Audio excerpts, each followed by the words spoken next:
Bonjour à tous, bienvenue sur Public Sénat, bienvenue dans Dialogue Citoyen. Nous sommes ensemble pendant 1 heure pour une émission un peu spéciale dans un format particulier.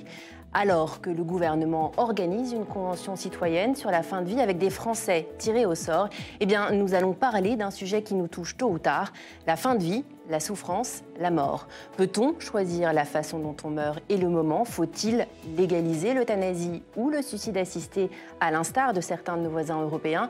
Comment en France accompagne-t-on les personnes au crépuscule de leur vie? Nous allons tenter de répondre à ces questions dans cette émission avec les 5 citoyennes qui ont accepté de se livrer sur notre antenne et je les en remercie.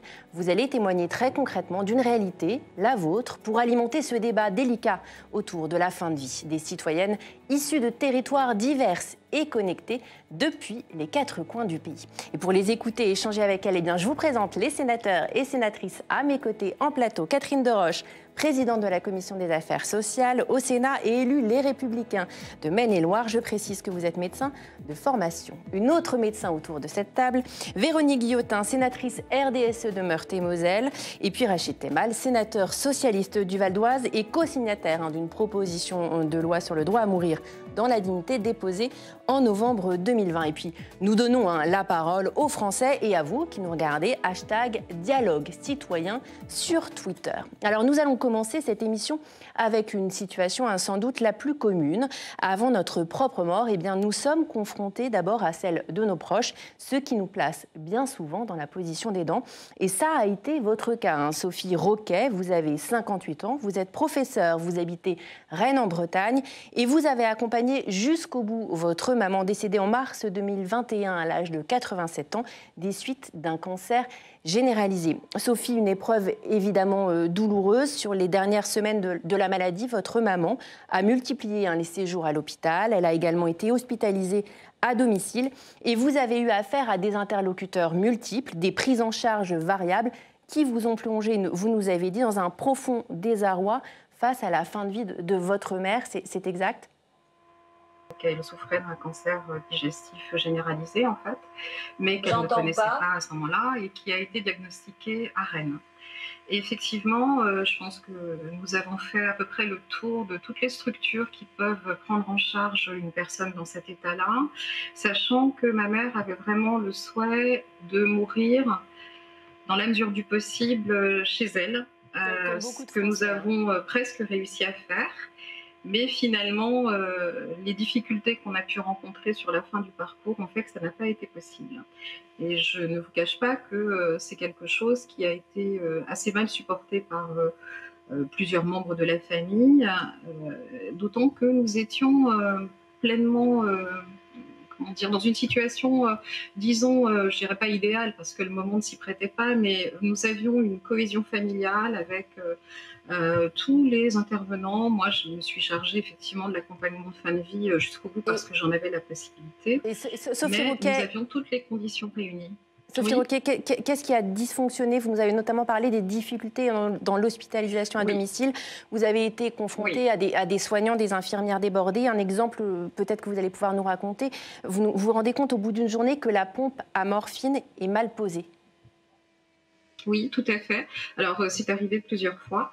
Donc, cette pompe à morphine se met à sonner, à biper, et elle ne fonctionne plus correctement. Ça pouvait arriver de jour comme de nuit, mais dans ce cas précis, en fait, dans ce cas-là, on appelle le service d'hospitalisation à domicile, on tombe sur un standard, et là, j'apprends qu'en fait, la pompe ne pourra pas être débloquée. En tout cas, le problème ne pourra pas être résolu peut-être avant 2 heures, voire 2 heures et demie. Donc, en tant que personne malade, ma mère en l'occurrence, qui n'avait pas sa morphine à ce moment-là, et nous, en tant qu'aidants, effectivement, nous étions les uns comme les autres dans un profond désarroi, et c'est une situation qui s'est reproduite à multiples reprises. Cette prise en charge, elle a été défaillante. Qu'est-ce qu'il aurait fallu améliorer selon vous? Je crois que ce qui manque principalement, c'est le temps, parce que ce sont des situations de fin de vie, et donc, en fait, excepté les soins, qui sont vraiment très importants, parce qu'il faut soulager la personne. Mais ce qui est vraiment essentiel, c'est le temps d'échange, aussi bien avec le malade, tant qu'il le peut encore, qu'avec la famille. Parce que quand nous sommes aidants, en fait, on fait avec notre vécu, avec notre manque d'expérience aussi. Et il n'y a qu'une chose qui puisse réellement accompagner aussi bien le malade que la famille, c'est la parole. Sophie, il y a des décisions peut-être que vous n'avez pas comprises sur le moment, notamment quand on propose à votre mère âgée un traitement pour son cancer généralisé, une chimiothérapie ou une opération pour lui poser une prothèse à l'œsophage. Vous ne comprenez pas à ce moment-là peut-être la volonté de guérir à tout prix alors qu'elle est très âgée et que l'issue est certaine. Effectivement, nous avons été confrontés à cela avec des services hospitaliers, donc là je parle d'hospitalisation à Rennes, hein, vraiment hospitalisation à part entière, où on n'abordait pas la question de l'état réel de ma mère. Alors peut-être qu'elle n'était pas prête à ce moment-là, mais nous on l'était, en tout cas moi je l'étais, et en fait on était constamment dans une stratégie d'évitement. On l'entend, ce manque peut-être d'échange et de parole, si vous voulez bien, Sophie. Je vais donner également la parole aux sénateurs et sénatrices qui vous écoutent. Peut-être Véronique Guillotin pour démarrer. Au vu du témoignage de Sophie, la fin de vie, c'est un débat déjà plus que légitime. Ah bah oui, c'est un débat légitime. Enfin, c'est la fin de vie et la maladie. Là, on voit le soin chronique, en fait. Et ce que je retiens, moi, c'est la formation.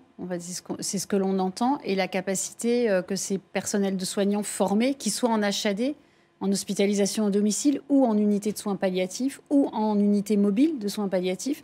À la limite, j'aurais tendance à dire, peu importe le support sur lequel ce personnel se trouve, il faut qu'on ait une formation plus importante des soignants, plus adaptée à la parole. Et puis, derrière la formation, vous avez raison, madame, c'est effectivement de pouvoir parler de la vraie fin de vie, de la mort des patients et du soin adapté au moment où il l'est, avec la participation du choix du patient. Est-ce qu'il est utile aujourd'hui? Alors, des lois le permettent, sauf que je crois qu'on a des soignants encore insuffisamment formés dans nos études médicales qui remontent un petit peu. Je ne sais pas ce qu'il en est aujourd'hui.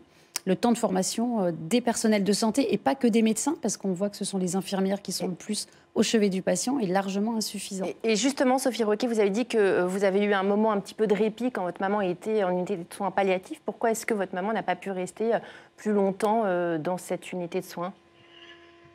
Parce que cette unité de soins palliatifs à Rennes a fait un tel travail qu'en fait, elle a été remise sur pied le temps de rentrer chez elle, parce que cette unité, et notamment le médecin qui s'occupait d'elle, avait bien entendu que l'un de ses souhaits profonds, c'était de mourir chez elle et de rentrer chez elle. Les unités de soins palliatifs à l'hôpital, ça fonctionne. À domicile, ça semble plus compliqué, c'est une réalité? Ça fonctionne à l'hôpital en sachant qu'il n'y en a pas suffisamment. Puisqu'aujourd'hui, on a d'ailleurs pendant plusieurs années, le plan national avait été abandonné. Et donc, on sait qu'aujourd'hui, c'est une réponse. C'est une des réponses, j'ai envie de dire, dans le processus. Mais cette réponse-là, dont on sait qu'elle fonctionne bien, et tant mieux, hein, j'ai envie de dire, hein, encore une fois, elle n'est pas suffisante. On sait que sur le territoire national, il nous en manque beaucoup.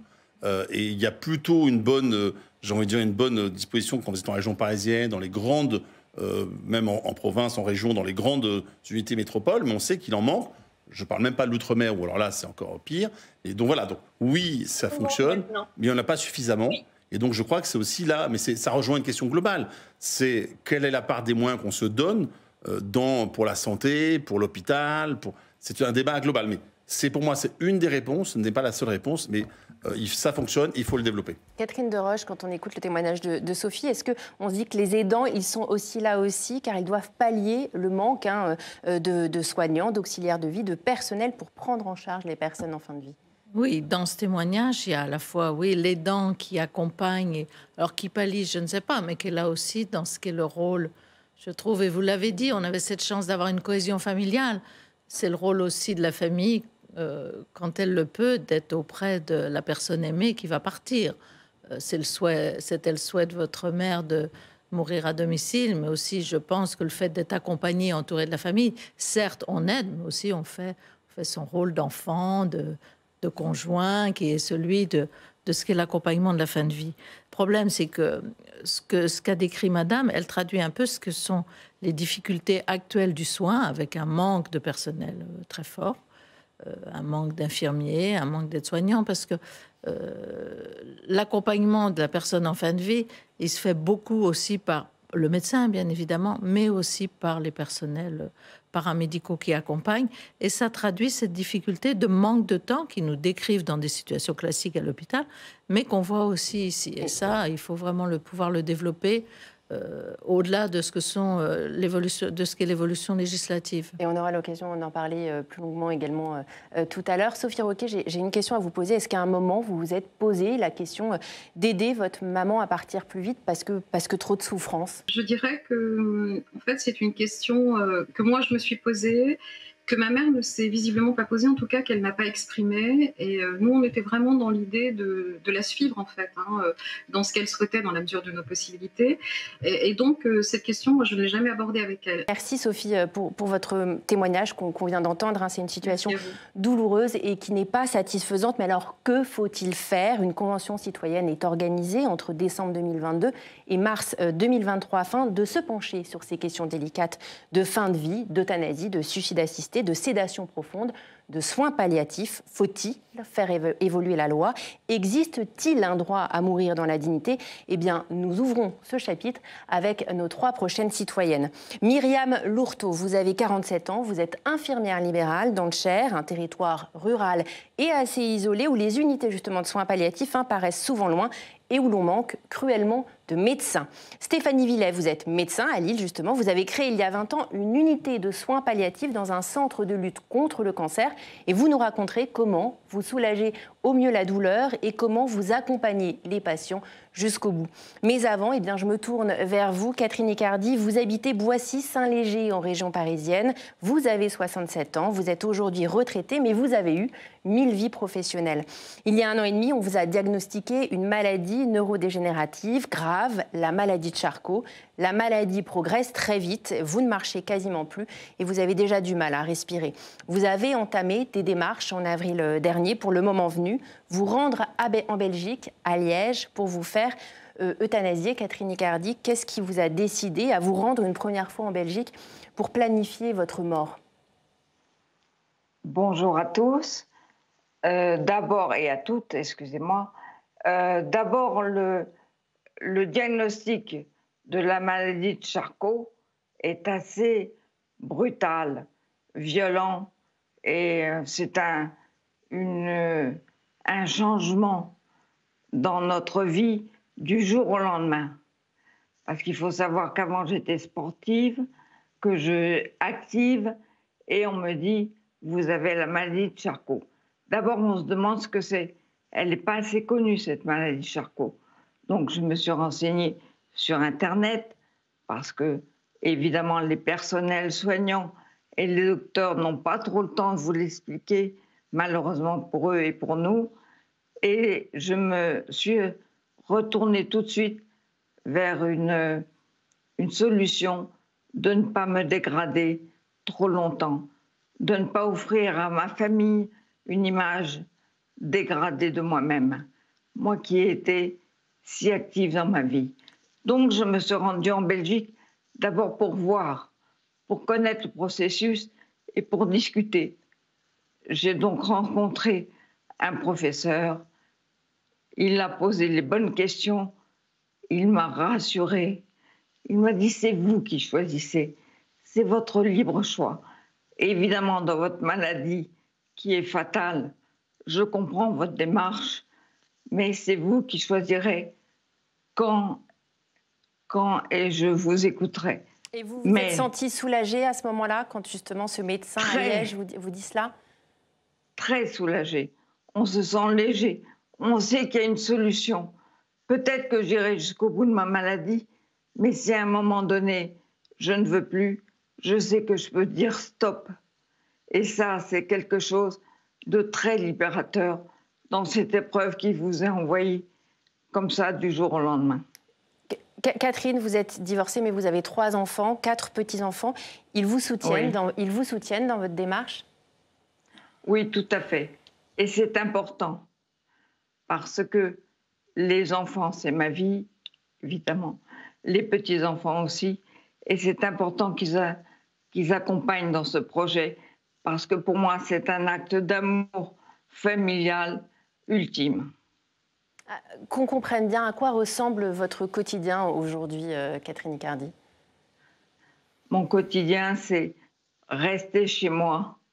Malheureusement, je ne peux plus beaucoup sortir, donc je reste.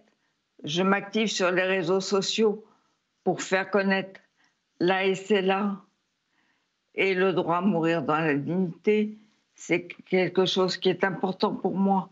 Tant que je peux communiquer, tant que je peux parler. Et voilà, les journées passent comme ça. Mes enfants viennent me voir. On profite au maximum des moments de famille parce qu'on sait que dans quelques mois, je ne serai plus là. Et vous regrettez que ce genre de démarche, que l'euthanasie ne soit pas rendue possible en France aujourd'hui? Bien sûr. Est-il humain d'être obligé de s'exiler pour aller mourir? Est-ce que ça n'est pas possible? Moi, je veux mourir dans mon pays, ma France. C'est totalement inhumain d'être obligé de s'exiler. Et c'est ça qui fait peur un peu à mes enfants. C'est le moment où ils vont faire leurs valises, où ils vont partir avec leur maman, en voiture ou en ambulance. On va aller là-bas et ils reviendront sans leur maman. Après avoir fait 300 km ou 400 km aller, 400 km retour. Moi, je ne comprends pas ça. Et d'ailleurs, Catherine, vous parlez d'exil. C'est un exil, exactement. Et c'est une injustice. On me met dehors de mon pays parce que je suis malade, j'ai une maladie fatale, et pour ne pas souffrir, on me met dehors de mon pays. Catherine Deroche, une première réaction peut-être quand vous écoutez le témoignage de Catherine. Est-ce que la France lui assure une fin de vie digne et qu'est-ce que vous voulez lui répondre? Ce que je veux lui répondre, c'est que bien évidemment, je salue sa démarche et j'entends ce qu'elle dit de cette échéance, qui est une échéance qui n'est pas immédiate, mais qui est en effet prévue dans un temps plus ou moins long, et ce à quoi justement, lorsqu'on a eu les débats sur la fin de vie, la loi Claes-Leonetti, qui est en effet un accompagnement de très fin de vie dans les derniers jours, ne s'applique pas à des pathologies comme la maladie de Charcot. Ça, c'est le premier point. Le deuxième point, c'est que pour avoir vu des témoignages de patients atteints de maladie de Charcot avec la souffrance à la fois physique et morale qu'est cette maladie, certains sont allés dans des unités de soins palliatifs où ils ont trouvé dans cet environnement une forme d'apaisement. Mais on sait, lorsqu'on a eu ces débats, que sur le plan législatif, c'est cette pathologie qui pose question. Alors, est-ce qu'on est sur une euthanasie? Vous êtes opposée à la légalisation de l'euthanasie? Oui, j'ai été opposée parce que je pense que le développement des soins palliatifs... pour des cas comme Catherine, la maladie de Charcot? Sur ces cas, je pense qu'il y a deux volets. Il y a celui de l'euthanasie active et il y a celui du suicide assisté.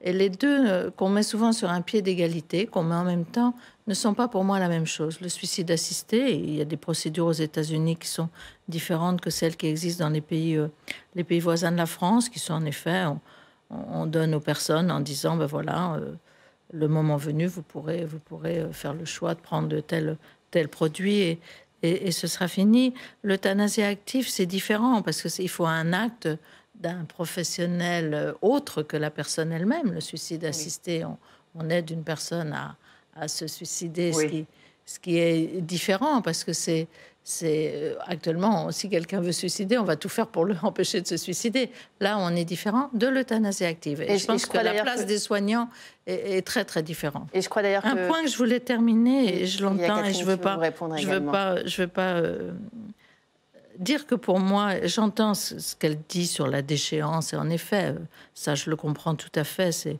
quelque chose que l'on ressentirait sûrement si on était dans cette position qui peut-être sera la nôtre un jour. C'est que cette notion de dignité, pour moi, quand on a quelqu'un que l'on aime, je pense que jamais, même si on a vu des êtres aimés être en fin de vie, avec parfois une déchéance physique qu'ils n'auraient pas souhaité, jamais on les a jugés indignes. La dignité, elle est jusqu'au dernier souffle. C'est ça qu'il faut aussi que l'on sache. Il faut aussi dignité, entendre... elle est au dernier souffle. Qu'on ne veuille pas vivre cette déchéance, qu'on souhaite en finir, je l'entends. Mais c'est ce que j'aime moins dans l'intitulé, c'est cette notion de dignité. Je dis absolument pas ça pour madame, mais la dignité, elle est jusqu'au dernier souffle. Un être humain, il est digne dans sa vie jusqu'au bout du bout. Parce que si on met un débat sur est-ce que quelqu'un est digne de vivre ou pas digne, on ouvre quand même un vrai débat. On va redonner la parole rapidement à Catherine avant de vous entendre, Véronique Guillotin et Rachid Temal. Vous voulez réagir aux propos de madame de Roche? Oui, je comprends que c'est une question de sémantique, tout simplement. Dignité, dégradation. En tous les cas, c'est la volonté de ne pas souffrir devant ses enfants quand on a la possibilité de ne pas le faire. Voilà, de ne pas leur imposer ça. C'est un acte d'amour qu'elle fait. Véronique Guillotin. C'est ce que je dis. Véronique Guillotin, est-ce que le témoignage de Catherine, c'est le genre de témoignage qui peut vous faire changer d'avis, qui vous aide à vous forger une opinion en vue de ce débat qui s'ouvre?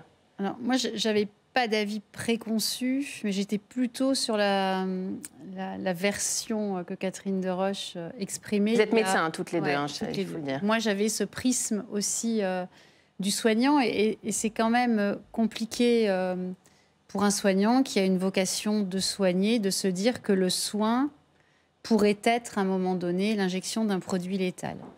Donc, c'était compliqué. Et je ne m'imaginais à aucun moment pouvoir, en tout cas moi à titre personnel, pouvoir le faire.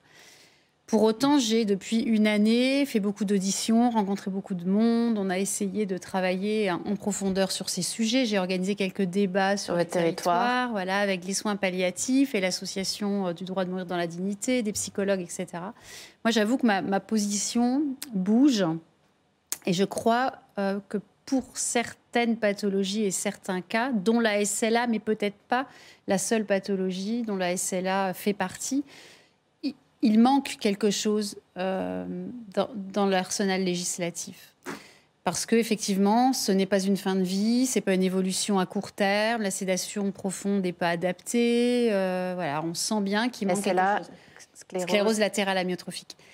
Et que j'ai questionné un chef de service de soins palliatifs, et je lui ai demandé de manière très claire, est-ce que dans ton service, tu as à un moment donné, est-ce que tu as été confronté en fait, à une situation que la législation ne te permettait pas de faire ou de prendre en charge le patient? Et il m'a dit sur un très petit pourcentage, mais que oui, il y a quand même quelques cas où effectivement, voilà. Et ça, en fait, je me suis dit, il y a quand même un chemin pour faire évoluer ce volet législatif. Pour autant, je redis, et là, vraiment, je pense que ce terme de dignité, moi, c'est la même chose. Enfin, de dire l'association de mourir dans la dignité, enfin, les autres morts ne sont pas indignes. Oui, non, mais c'est important quand même. C'est important parce que ça pose aussi le fondement de ce débat-là. Des fois, voilà. C'est important. Il y a aussi des mots forts comme dans la bouche de Catherine qui parle d'exil pour mourir. Est-ce que, Rachid Temal, vous comprenez ce mot d'exil? Moi, tout à fait. Je partage les mots prononcés par Catherine, parce que c'est vrai que... Et pourquoi on a du mal à avancer peut-être sur ce débat-là en France? D'abord, la question de la mort est toujours très compliquée en toutes les sociétés. Il faut aussi l'entendre. Il y a les religions, qui ont aussi une position, on va dire, opposée. Il y a le corps médical, on le voit, et d'ailleurs, je vois des discussions que nous avons là. C'est-à-dire que le corps médical est formé à sauver des vies. Oui. Et donc... C'est vrai que c'est un peu contre-intuitif de dire qu'à un moment donné... donc ça, j'entends tout ça. Il y a des questions de formation. Il y a aussi, il ne faut pas l'oublier, il y a des questions de sécurité juridique pour les personnels qui vont intervenir. Ça aussi, il faut être honnête. Moi, d'autant plus, je le dis d'autant plus tranquillement, que je suis favorable. Moi, je considère que c'est liberté, égalité, fraternité. Pour moi, la liberté, c'est que, justement, comme madame, que les Français aient une liberté. Non pas de mourir, mais en tout cas, dans des cas... voilà. L'égalité, c'est que tout le monde peut avoir accès... soit aux soins palliatifs. Et d'ailleurs, madame le dit très bien, elle ne sait pas si à la fin, elle ira des soins palliatifs ou pas jusqu'au bout. Donc l'égalité, c'est de dire je peux avoir les différents accès. Et la fraternité, je pense que c'est la société qui doit penser pour chacun. Donc moi, je suis favorable à une nouvelle évolution législative, même si je reconnais que la loi Claes-Leonetti apporte déjà beaucoup. Moi, je suis pour aller jusqu'au bout, dans un cadre organisé, suicide assisté et euthanasie. Même si j'entends dans tout ça, moi, je suis prêt à en débattre. Et c'est vrai que moi, j'ai eu ma réflexion, elle est ancienne, parce que pour des gens comme Catherine et d'autres que j'ai vus, j'ai entendu, j'ai lu, moi-même, j'ai eu à me poser la question me concernant personnellement. Donc moi, j'ai fait ce travail-là, cette évolution-là. Et c'est vrai que si demain... C'est-à-dire, vous êtes posé la question. Pour un moment donné dans ma vie, pour une maladie, etc. Donc il y avait des cas, bon bref. Mais c'est vrai que de dire, je l'ai dit d'ailleurs en séance, de dire que moi, demain, dans mon cas, de voir effectivement comme madame aller m'exiler, mourir ailleurs, quand toute sa vie ne peut pas être là, c'est un souci. Ce que je crois que ce que veut madame, comme d'autres, c'est dire, au moment où elle décidera, parce que de s'éteindre, chez elle, elle veut avoir sa famille autour. Donc ça, je l'entends, et c'est pour ça que moi, je suis très favorable à... alors, il faut un énième débat citoyen, faisons-le. Ça fait très longtemps qu'on a ces débats-là, mais c'est pas grave. On va pas contester la méthode. Vous allez y participer? Oui, je vais y participer. Mais moi, j'ai envie de dire, ma position est faite. Moi, ce que je veux, c'est qu'à partir de mars prochain, nous avions déposé une proposition de loi, elle n'a pas pu aller jusqu'au bout, c'est pas grave. Ce que je voudrais, c'est que le Sénat puisse avancer, encore une fois. Et moi, je suis, même si je suis très favorable, j'entends également les positions des uns et des autres. Et il faut le dire, il n'y a rien d'irrémédiable et ce n'est pas obligatoire pour tout le monde. Et justement, je voudrais qu'on écoute notre prochaine citoyenne qui est médecin, Stéphanie Villet. Vous avez 60 ans, je l'ai dit, vous êtes médecin. Vous travaillez depuis 20 ans dans une unité de soins palliatifs, dans un centre anti-cancer à Lille. Et vous êtes clairement opposé à la légalisation de l'euthanasie et du suicide assisté, même également quand vous entendez aussi le témoignage de Catherine qu'on vient d'entendre. Alors, merci d'abord de m'avoir invitée, merci beaucoup. Je n'ai pas entendu le début du premier témoignage pour des problèmes techniques, mais voilà, j'ai compris le sens des différents intervenants.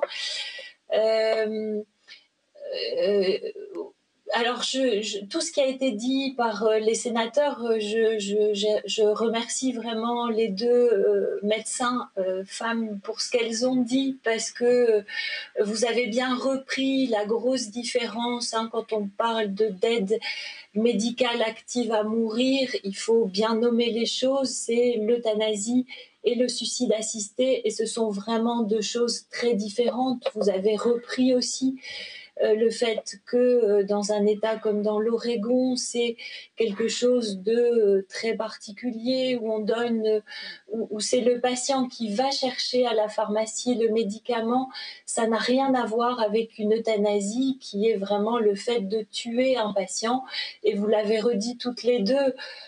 Alors on fait médecine, c'est vrai, au départ pour guérir, mais moi très tôt, puisque j'étais jeune étudiante, j'ai bien compris qu'on ne pouvait pas guérir tout le monde en travaillant dans un centre de lutte contre le cancer, et qu'il fallait qu'on accompagne les patients. Et justement, Stéphanie Villet, justement, vous dites qu'on peut, que vous êtes en mesure, qu'on peut accompagner le patient jusqu'au bout et le soulager de tout pour ce qui lui reste à vivre. Et c'est ce que vous faites au quotidien. Vous êtes capable justement d'accompagner des gens très malades en souffrance jusqu'au bout? Alors pour la plupart des cas, j'allais dire depuis 25 ans, si j'ai choisi cette discipline-là, c'est vraiment pour accompagner le patient et qu'il puisse vivre la meilleure vie possible, dans les meilleures conditions possibles, comme il le souhaite, jusqu'à la fin de sa vie. C'est comme ça que j'ai choisi la prise en charge palliative. Mais oui, pourquoi alors, excusez-moi, pourquoi alors ne pas accepter que certains mettent un terme à leur vie parce que trop de souffrance dans le cadre à ce moment-là d'un suicide assisté, si c'est leur choix? Alors, la loi Claes-Leonetti, comme ça vient d'être dit, permet en cancérologie, puisque je vous rappelle que je travaille dans un centre de lutte contre le cancer, permet vraiment d'accompagner la plupart des patients. Alors, les soins palliatifs ne règlent pas tout. Les accompagner dans le cadre d'un suicide assisté? Non, ce n'est pas le cas en France. Ah non, mais avec la loi Claes-Leonetti, ça permet d'accompagner les patients. On parle de sédation profonde, et je crois Véronique Guillotin voulait apporter une précision. Excusez-moi, Stéphanie. Oui, je crois que c'est important de effectivement dire que dans les majorités des cas, dans des centres adaptés et formés, on peut accompagner quasiment, je dis la totalité des patients en fin de vie atteints de maladies chroniques. Pour autant, il y a quand même deux choses, je crois, qui, moi, m'ouvrent en fait l'esprit sur d'autres pistes aujourd'hui. C'est il y a alors une inégalité territoriale qu'il faut absolument combler parce que le suicide assisté ou l'euthanasie ne doivent jamais, mais jamais être en fait une mauvaise solution à des mauvaises prises en charge de soins palliatifs. Donc ça, il faut absolument y remédier. On n'a pas le droit d'aller... Enfin, pas le droit. Ce serait quand même insupportable d'aller vers l'euthanasie parce que j'ai trop mal et qu'on n'a pas eu le bon service à côté de soi. Donc ça, c'est une fois qu'on a évacué ça. Je crois que même s'il y avait des soins palliatifs partout, je pense qu'il y a toujours cette fenêtre. On a vu cette patiente atteinte de sclérose latérale amyotrophique. On a quand même, je crois, un trou dans la raquette aujourd'hui, pas grand, hein, très minime, sur lequel on doit pouvoir être en droit de se poser effectivement des évolutions législatives. Et je vais redonner quand même la parole à Stéphanie Villet, notamment. Vous dites craindre des dérives. Si on légalise l'euthanasie, lesquelles ? Je pense que... vous avez reparlé de la dignité et du regard des autres. On voit bien que les patients ont vraiment, pour tous les patients que j'ai accompagnés, ont vraiment envie de vivre leur vie jusqu'au bout. S'ils sont bien soulagés, et j'oserais ajouter, s'ils sont aimés par le regard des autres, de leur famille, de leurs amis, des soignants, et par ce qu'ils souhaitent avoir envie de faire et où ils ont envie de décéder. On fait beaucoup, nous, dans notre unité de soins palliatifs, de retour à la maison avec des liens qu'on garde avec le médecin traitant. On a mis en place, par exemple, des téléconsultations qui nous permettent d'éviter les déplacements pour le patient et de suivre le patient avec le médecin traitant, avec les équipes au domicile, avec les HAD, avec les équipes mobiles de soins palliatifs, avec les libéraux, avec les associations, avec les bénévoles, et qui permettent un accompagnement extraordinaire des patients au domicile. On essaie de faire ce lien avec les unités. Bien sûr que nous, on est dans un luxe peut-être, bien sûr, dans les unités de soins palliatifs. Alors, je suis d'accord avec vous, il n'y a vraiment pas assez de formation. On devrait intégrer beaucoup plus la formation pour tous les étudiants en médecine, mais aussi les infirmières, les aides-soignantes. Stéphanie Villet, quand vous êtes confrontée à des personnes en fin de vie, il y a parfois certains qui souhaitent mourir et puis finalement qui changent d'avis. Ça, c'est quelque chose auquel vous êtes confrontée régulièrement aussi ? Oui, bien sûr. En fait, quand ce que disait monsieur le sénateur, quand on a tous vécu, mais pas seulement dans la maladie, des situations où on se dit « Ah, quand je verrai un tel, je vais lui dire ci, je vais lui dire là, je vais... » Et puis quand on est devant la personne, on change d'avis.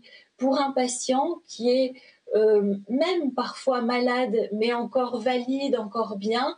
J'ai des patients qui m'ont dit, vous savez, je vous vois en consultation de soins palliatifs, mais pour l'instant je vais bien, mais le jour où il va falloir qu'on me fasse ma toilette, ça va être compliqué.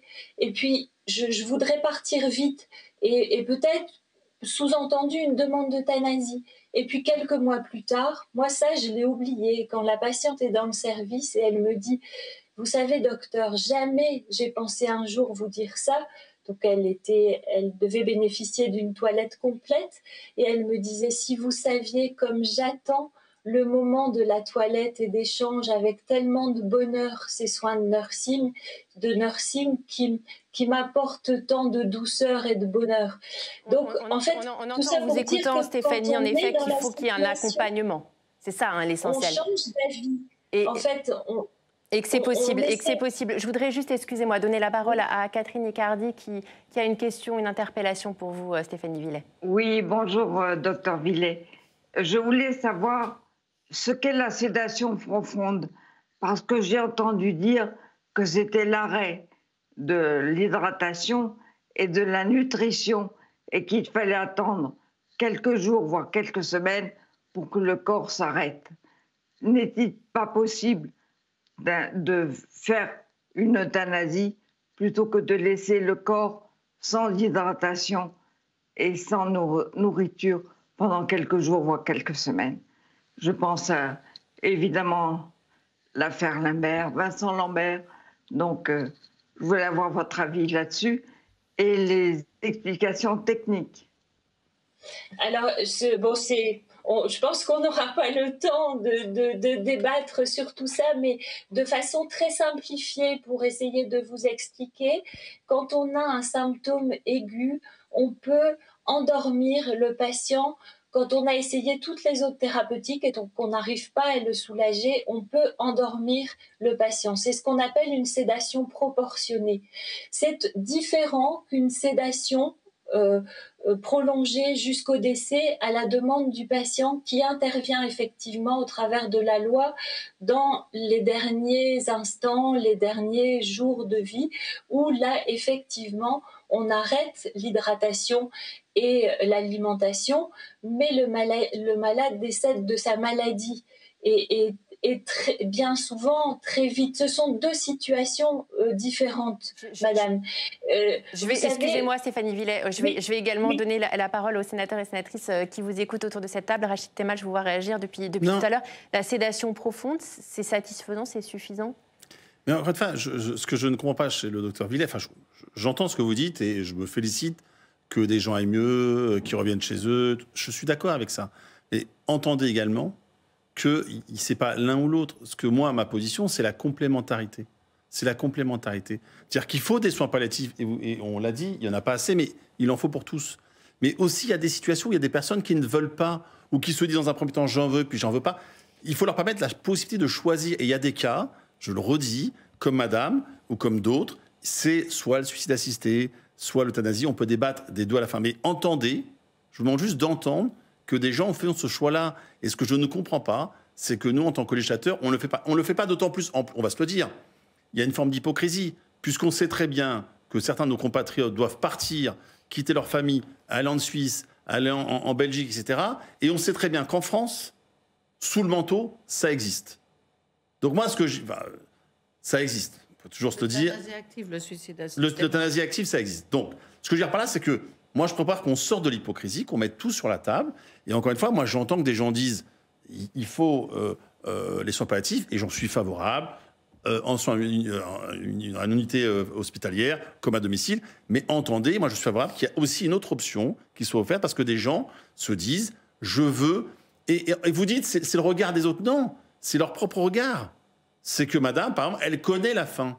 Et elle n'a pas envie de vivre ces moments durs pour elle-même. C'est même pas une question de dignité de regard des autres, c'est elle-même. Et c'est ça que je n'arrive pas à comprendre, qu'on soit là à empêcher des gens qui, après, bien sûr, dans un cadre, il y a tout un processus d'encadrement là-dessus, puissent pas choisir leur fin de vie. Moi, c'est ça que je demande. Voilà, Stéphanie Villet, qu'est-ce que vous pouvez répondre rapidement au sénateur Rachid Temal? Et est-ce que ça existe, cette euthanasie pratiquée sous le manteau dixit Rachid Temal? Alors, écoutez, pour moi, dans mon... Non, peut-être que ça existe, je ne sais pas ce qui se fait ailleurs, je ne sais pas ce qui se fait dans les autres établissements. Ce que je sais, c'est qu'il y a très peu de Français qui partent en proportion. C'est 30 en Suisse et 30 en Belgique par an sur le nombre. Il n'y a pas assez de place et que ça coûte cher, il faut le dire aussi. C'est compliqué.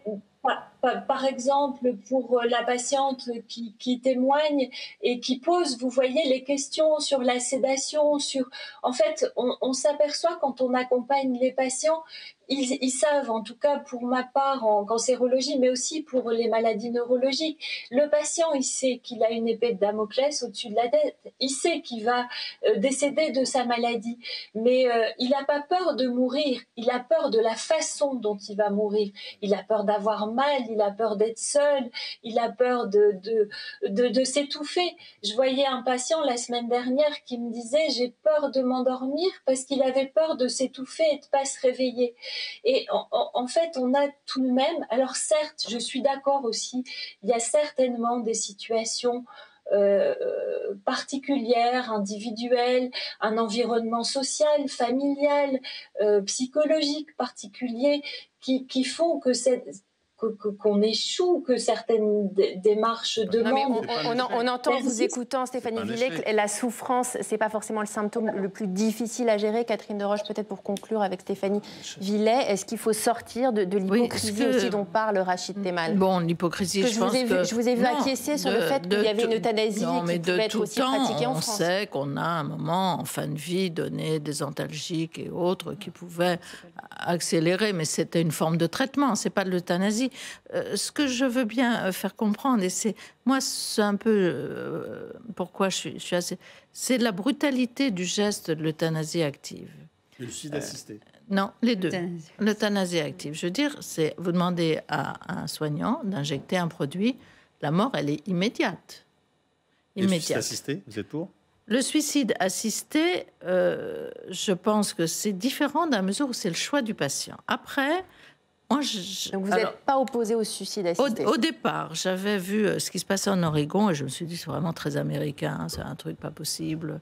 Ils vous disent voilà, vous avez un comprimé pendant 6 mois, ils vous expliquent. Oh pardon, le jour où vous en aurez, je croyais l'avoir coupé, le jour où vous en aurez vraiment besoin, vous le prendrez. Et en fait, on s'apercevait, bon après chaque cas est particulier, il n'y a aucune généralisation à faire, que des patients qui l'avaient au bout de 6 mois ne l'avaient toujours pas utilisé.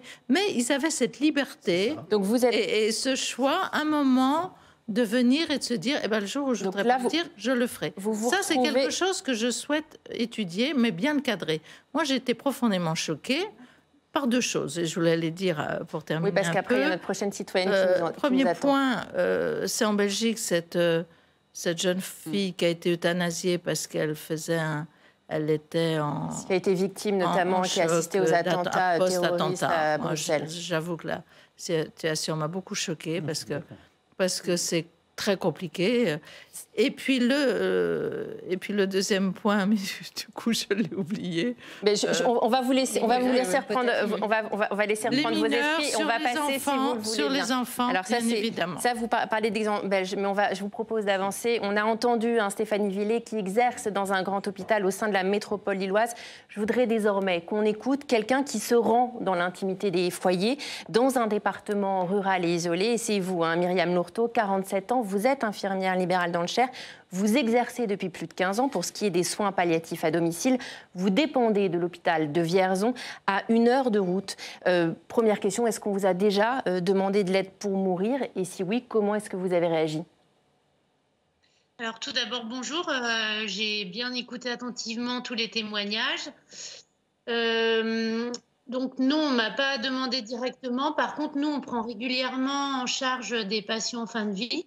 Dans mon cabinet infirmier, on est 5 infirmières et donc on fait le suivi de patients et on a assez régulièrement des décès à domicile suite à des prises en charge de fin de vie. Et personnellement, vous êtes favorable à une évolution législative, mais très stricte, très encadrée dans des cas très précis, car vous redoutez notamment les réclamations, les différends familiaux. Oui, parce que on le voit au quotidien, en fait, c'est vrai que l'entourage est très important, surtout à domicile, parce que c'est pas évident d'être chez soi isolé. Et effectivement, nous, on a eu plusieurs fois le cas de situations où, notamment pour un parent qui était en fin de vie, où il y avait justement au niveau des enfants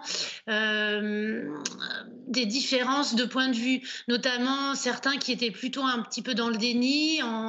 Je pense à une dame qui était vraiment dans les derniers jours et donc qui avait ses enfants qui étaient venus à domicile. Et il y avait un de ses enfants qui était plutôt dans le déni et qui disait que sa maman allait s'en sortir parce qu'effectivement, ce que disait la première dame qui était aidante, nous, on le voit assez régulièrement où il y a quand même un petit peu aussi une continuité des traitements, notamment de la chimiothérapie, alors que c'est vraiment plutôt la fin. Et donc avec un autre enfant qui était plutôt justement sur la fin de vie. Vous considérez que c'est de l'acharnement quand on veut traiter ou guérir à tout prix alors qu'on connaît l'issue? Alors, c'est pas vraiment de l'acharnement, c'est plutôt le fait de vouloir prendre en charge à tout prix et puis de ne pas être vraiment clair avec le patient sur la fin de sa vie. Moi, je suis plutôt... Oui, je vous laisse terminer. Pardon. Je suis plutôt sur le fait d'être honnête. Notamment sur le diagnostic, les délais. Alors ça, c'est compliqué, mais nous, très souvent, la famille nous demande combien de temps il reste à la personne, vous pensez qu'il reste combien de jours, etc. Et ça, je pense qu'il faut vraiment être honnête. Et c'est vrai que le dialogue est très, très important. dans les prises en charge. Justement, Myriam, vous intervenez dans l'intimité des familles et selon vous, dans ce débat, il ne faut pas sous-estimer notamment le poids des religions parce que dans certaines familles, l'euthanasie reste encore un tabou moralement condamnable. Oui, tout à fait. J'ai eu plusieurs fois des cas de familles qui étaient pratiquants et pour qui l'euthanasie était absolument pas envisageable ni discutable. Donc ça, c'est délicat. Également, la prise en charge des fins de vie est différente selon aussi la religion, les communautés aussi. Selon la religion et selon les territoires, Myriam, puisque vous dites que vous, parfois, l'unité de soins palliatifs, elle peut paraître loin et que vous manquez de médecins. Donc, en fait, d'un territoire à l'autre, on n'a pas la même fin de vie. C'est ça que vous nous dites. Oui, tout à fait. Nous, on travaille principalement avec l'hospitalisation à domicile, mais qui est à plus d'1 heure de route. Donc, en fait, on fait des prises en charge pratiquement exclusivement par les libéraux. On intervient aussi avec les médecins traitants et également avec les services de cancérologie, mais qui sont à plus de 30 km, donc c'est pas toujours évident.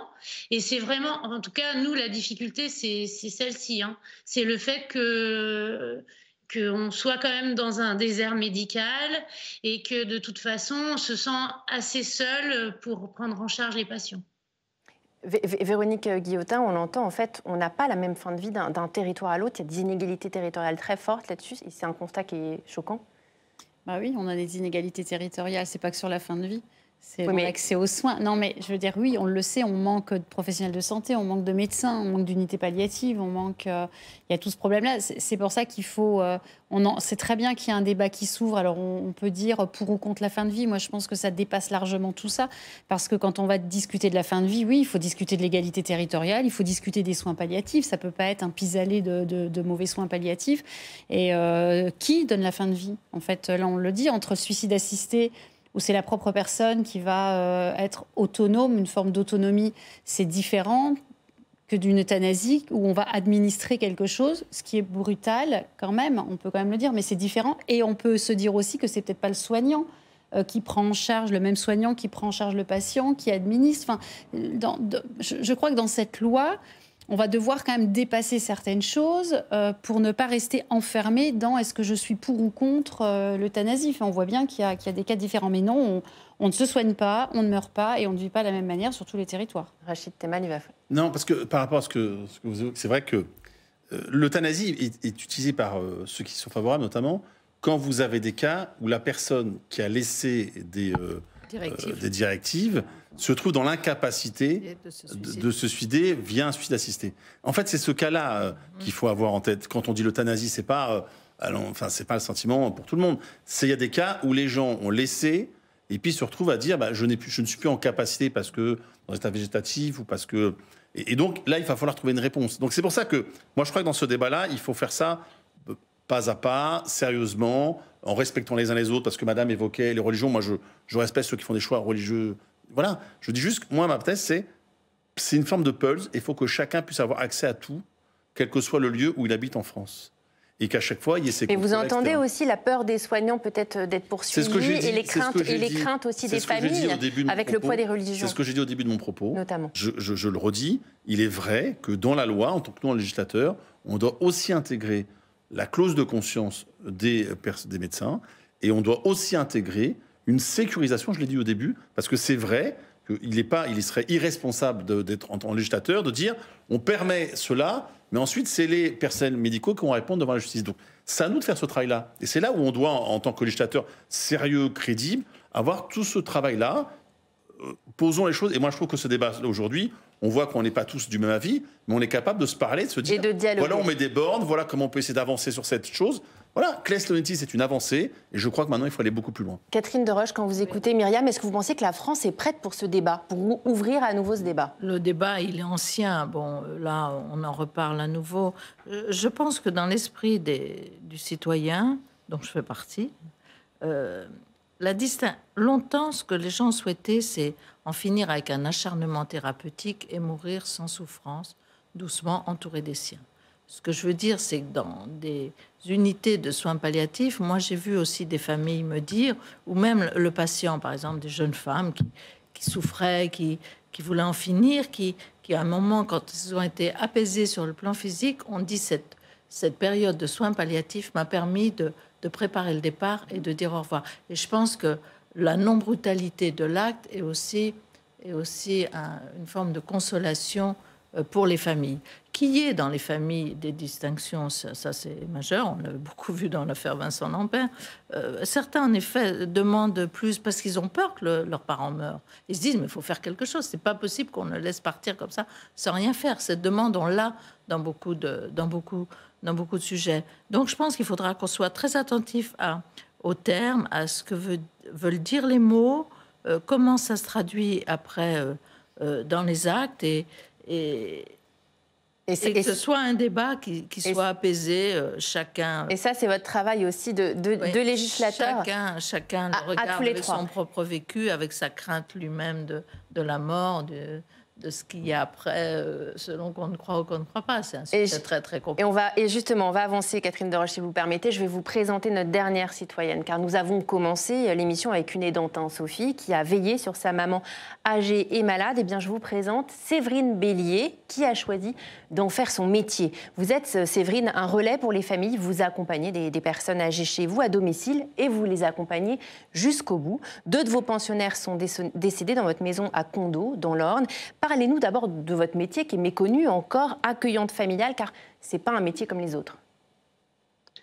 Si, c'est simple, accueillante familiale, c'est-à-dire que j'accueille à mon domicile des personnes âgées. Au lieu qu'ils aillent en maison de retraite, en EHPAD, je les garde à la maison, si vous voulez. Moi, mon métier il consiste à accompagner les gens dans mon quotidien, dans ma vie au quotidien. Si ce n'est pas un métier comme un autre, Séverine.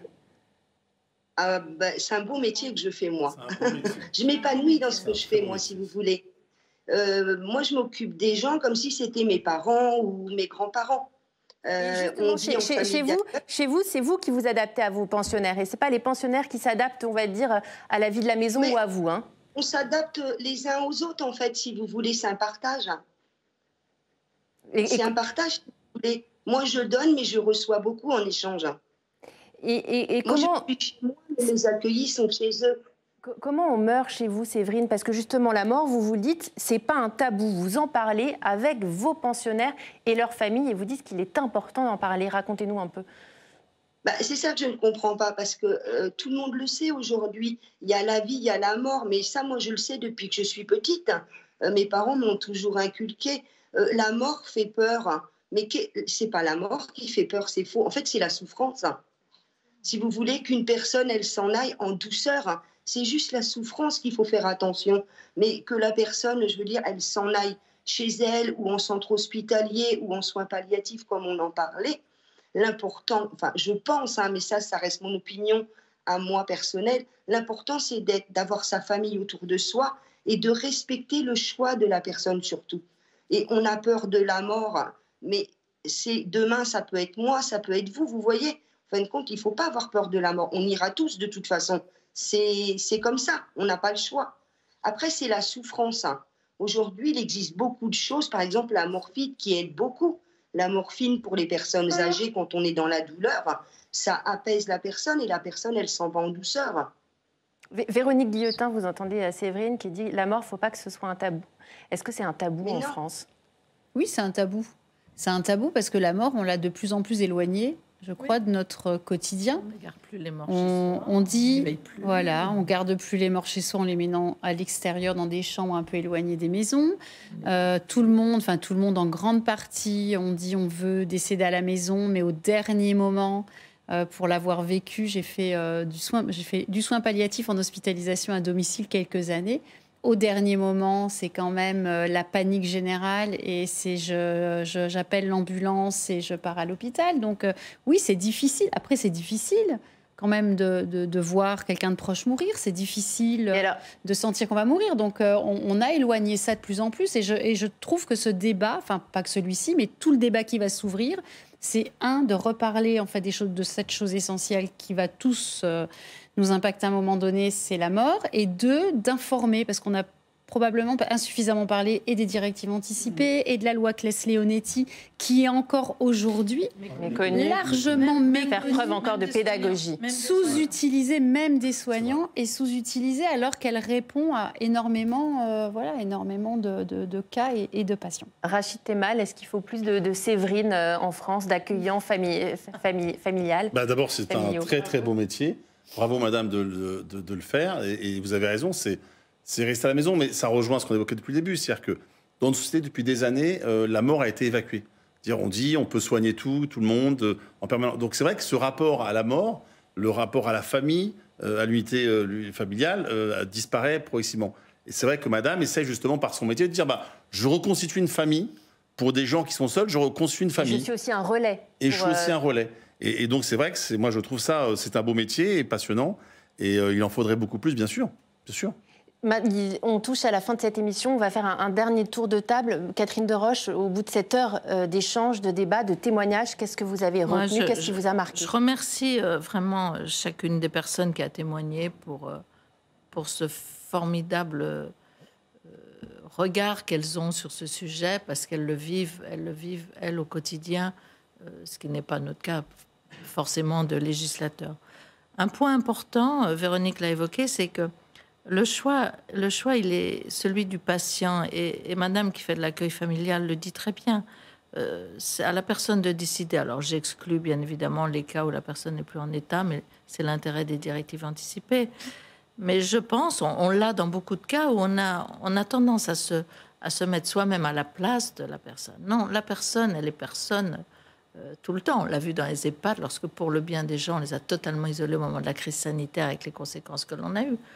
Chacun est une personne et c'est à chacun de maîtriser sa vie, sa mort et de prendre la décision.